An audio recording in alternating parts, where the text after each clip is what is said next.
Blessings, my name is Max. Join me on this Whammim's exclusive where we host incredible people with incredible stories.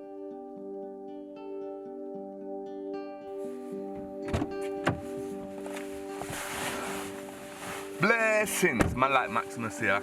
Here we are, bright and early, bank holiday Monday morning, on our way to Nottingham to go and link up with Danielle and Alden Gordon. Stay locked, stay tuned, cause this one's going to be sentimental. Blessings! Alright then, we'll be as quiet as a mouse. You do know my name's Max though, so like I'll be a Maximus mouse. First up, Alden Gordon and his mother, who stood side by side and beat stage 4 non-Hodgkin's lymphoma. So here we are, we've just landed in Nottingham. It's 7:30, we're told to be a little bit quiet. We're going to knock the door now, and hopefully Danielle's going to be awake with Alden and get cracking. Hello. Oh God.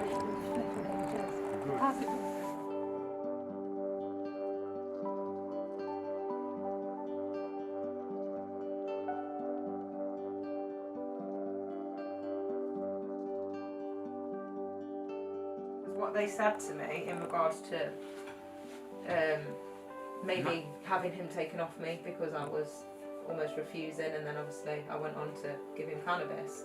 The hospital were very, very against that, and at the time I was very naive, you know. Eldin was practically dying. They were leaving him to almost die, like he wasn't getting better. They hadn't diagnosed him at this point, and I thought, you know what, I can hear the babies. Papaya. Okay. Papaya. Does this tea make you better? Time, and the words that they used in order to pressure me into taking this chemotherapy. So how did that feel for you when they told you that you got cancer? I think you told me. There's a I think chance I told that... him. I think you told me. I don't. Well, I knew it was cancer. I was just like. I'm sure I said something like, "I know it, Mum, but I'm fine." Or Yeah, something like I think that. you did actually, but he Yeah. didn't know until a week after.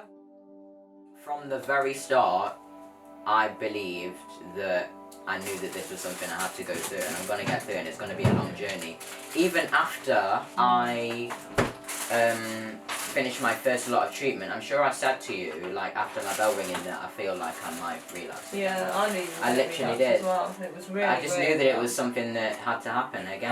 How did that feel for you when you found out that it had come back? Well, yeah, that hit me because it was over Christmas. I was told right there and then you're gonna have to have your line put back in. And it just had it taken out as well. Yeah. And I think after. And I was so scared, but I was clinging on to the fact that whenever they said, "Oh, it might just be a virus, it might just be an infection," I was just clinging on to that hope. But I knew that, you know, I just didn't want to. What was you like the second time then? Obviously, I know the first time must have been all like extremely hard anyway. It wasn't that I wasn't get scared over. for his life. It was more of the fact that I didn't want to have to go through all that again. The constant hospital visits, like the constantly being away from the children, like that's what burned me the most. Like I had every faith that Eldin was going to be fine. I just knew it. Like I had my oils, I had my herbs.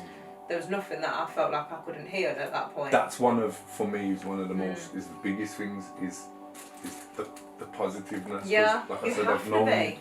I've known you for what, 3 years? Yeah. Just under 3 Yeah. Well, 2018. Yeah. After spending the morning with Danielle, Alden and the family, I was asked if I would like to join them on a little shopping expedition to a local farm where Danielle, Alden and the family had been going for a number of years to purchase natural, organic and homemade produce. Maybe it's not. Well, I don't need to look at that. I got no babies. Don't jinx yourself, bro. Smell that. Oh my God, that smells nice. But for all those people that are out there that would say, you know, I've been thinking about, you know, going down a natural route but it's too expensive, what would you say to those people? I'd say give it a go, because you don't know until you give it a go. I used to say exactly the same thing, you know, definitely can't afford to eat organic, definitely can't afford this. But if you tell yourself that, you're never going to try it. Whereas if you just throw yourself in there and say, right, you know, let me try this, let me try that.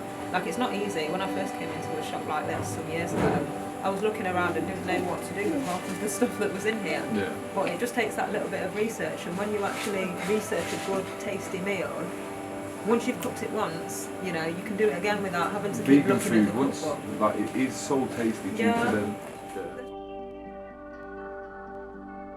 After spending an amazing day with Danielle, Alden and the family, we grabbed a quick bite to eat before saying our goodbyes and heading off home.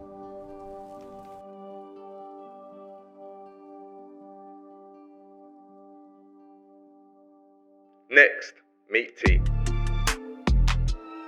A UK rapper who is currently fighting multiple sclerosis, just after winning his battle against stage 4 non-Hodgkin's lymphoma, and who has now launched a website called Truths Holistics to help people just like yourself.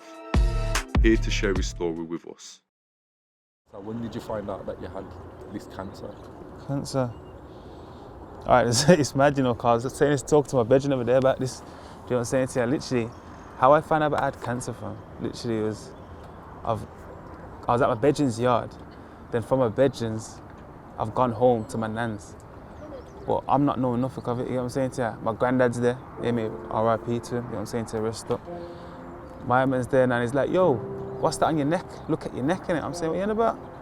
So I've looked in the mirror, my neck's wham. You know what I'm saying to you? It's all massive, innit? I'm saying, damn. But I'm not thinking too much, do you know what I'm saying? I'm not really thinking too much like it's that. Then when straight away he's like, get checked up, but obviously anything what's wrong with me, I like to get checked up, see what I can see, it's just so I know what it is, then we go that avenue where I need to go, you know what I'm saying to you? They've done their tests and stuff here, they're saying it could be a viral infection and stuff like that, you know what I'm saying to you? These times, you know, man are just, you know, man are still living a certain lifestyle, so you're still on top of your health, but you're not really caring. You're just saying, yeah, we're gonna get to this. We've gone there, they've done their checks and stuff. They literally, they put me for a biopsy. You know what I'm saying? So when I've done the biopsy now, that's why I got the scars on my neck as well, you know what I'm saying? People who don't know. When I had the biopsy, literally, it's come back, the results have come back saying it's not cancerous. Do you know what I'm trying to say to you? So, you know, but in that space of time, you know, when I've done all that, I've gone to prison. You've gone to jail and now it's the next, like, you're dealing with something else now. Do you know what I'm trying to say to you? When you was in jail, you still hadn't been diagnosed, or did you just get diagnosed? Nah, I still ain't been diagnosed. So, did you get diagnosed in jail? Yeah, I got diagnosed in jail still. At the start of my sentence too. So you just started your sentence. So let's just say, for argument's sake, you've got 18 months to go. Yeah. So you've got 18 months to go, you're in prison, and they've just told you that you've got... Did they tell you exactly what cancer it was? Or did they just say that you had cancer? Nah, they told me what cancer it was, but how they've done it all heartless, innit? I remember I had 2 officers next to me, you know what I'm saying? I was just like... So where was you when you found out? At the hospital? Yeah, I was going to an appointment.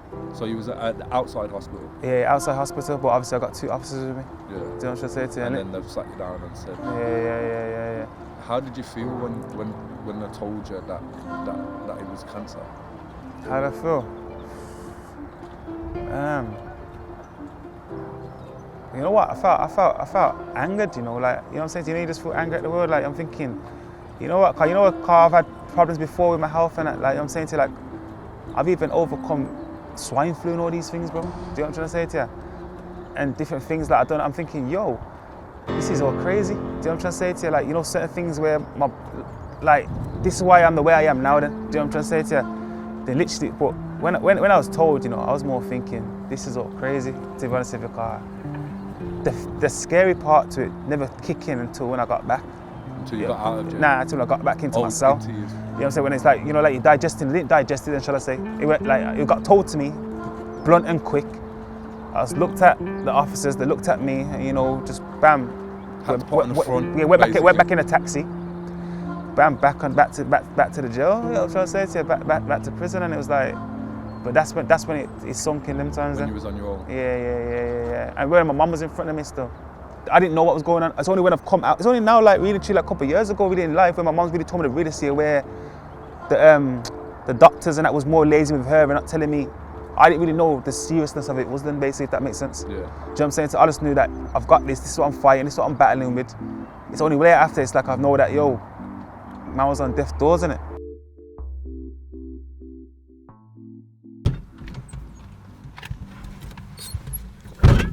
Blessings, people. So here we are. Just got back from catching up with T. Not gonna lie, yeah, Raw touched me. He's been through a lot, but it's a pleasure to see him where he is now. So what we're gonna do now is we're gonna go catch up with Aldin and Danielle Gordon and sit down and have a chat and see, how things go. Stay locked, stay tuned. Catch up with in a piece. Peace.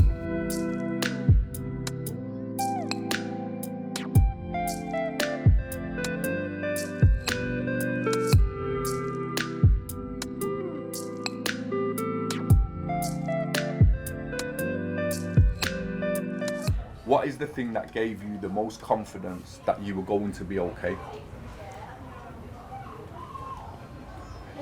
That I was gonna be okay. What's the thing that you actually kind of homed in on and knew that with that? But now one thing I would say was faith in it. You know what I'm saying? To like, you know, that like literally I used to pray every day. You know what I'm saying? To not saying I don't pray now still. Do you know what I'm saying? To but then it was praying every day. You know, I had to find strength, and I went deeper with the spiritual healing, like a spiritual strength. Do you know what I'm saying? To I had to kind of bust up with my mindset. Like I said, the lion in me. The lion. Do you know what I'm saying? To like literally, yeah. When I got told, like I've done already told you, my last days are never gonna be a prison cell. So that's what gave me the confidence. I used to say that to my mom too. I'm visiting, I'm saying, yo, we're good. You're gonna see me on road, I'm good. And because, you know what I'm saying, and that's that was it, bro. That's what kept me going. I'd say faith as well, and mindset. Obviously, I was very grateful for the fact that my mum was there to continuously reinforce it in me, but mainly because I always knew what my future was going to be like, and I always knew that is going to be what it is, so I never ever once had the thought, oh, I'm going to die. It was always in my mind that this is just something that I know I have to go through that is to do with something that is much higher.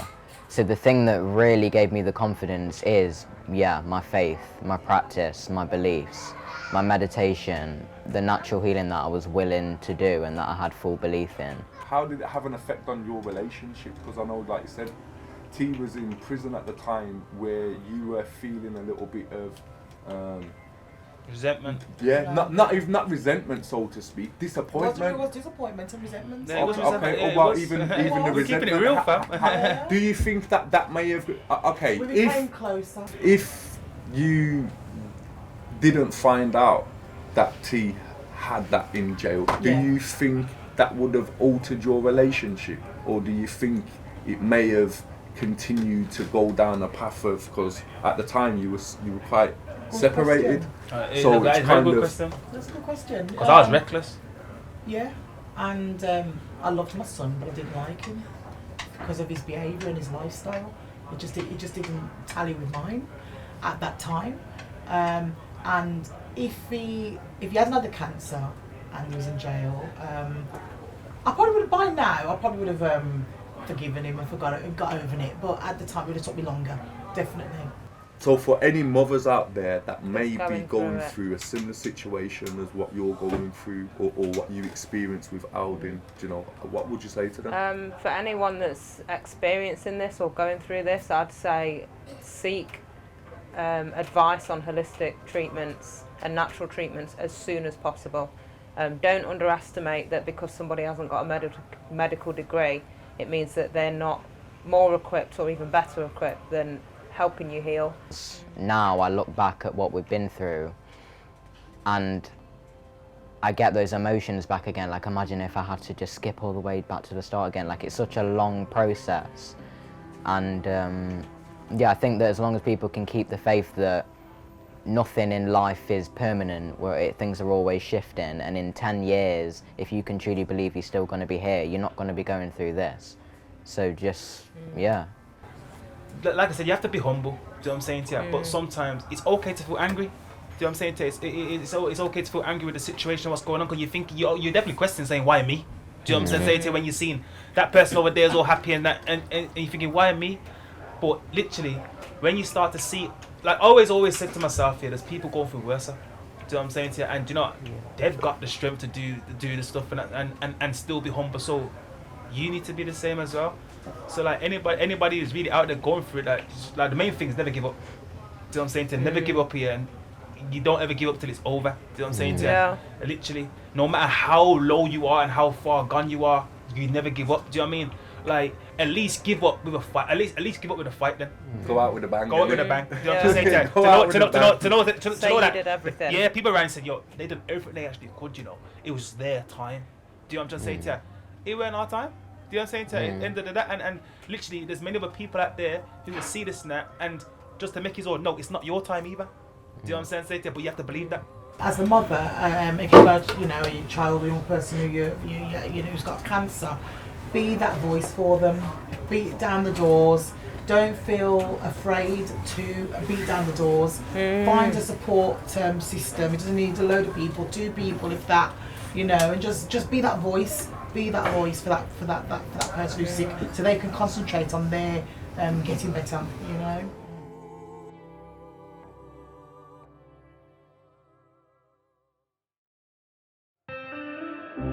The bringing together of the 2 groups was a blessing to obviously be a part of that and to obviously be able to initiate it. To see 2 survivors, 2 warriors who are both younger than me in age but have so many similarities to life was a blessing to see, but also a reminder of how blessed I am. You know, to have, touch wood, not have had to endure, you know, so much medical pain as what I've suffered emotional pain, but that's emotional with the added aspect of the thoughts of maybe not being here through something that's out of your control. It's easy to speak on what you would do on a situation, especially if you haven't been in that situation. Like I said, being with T and Alden was extremely inspiring. Thank you for watching Walk a Mile in My Shoes. Soul Survivors.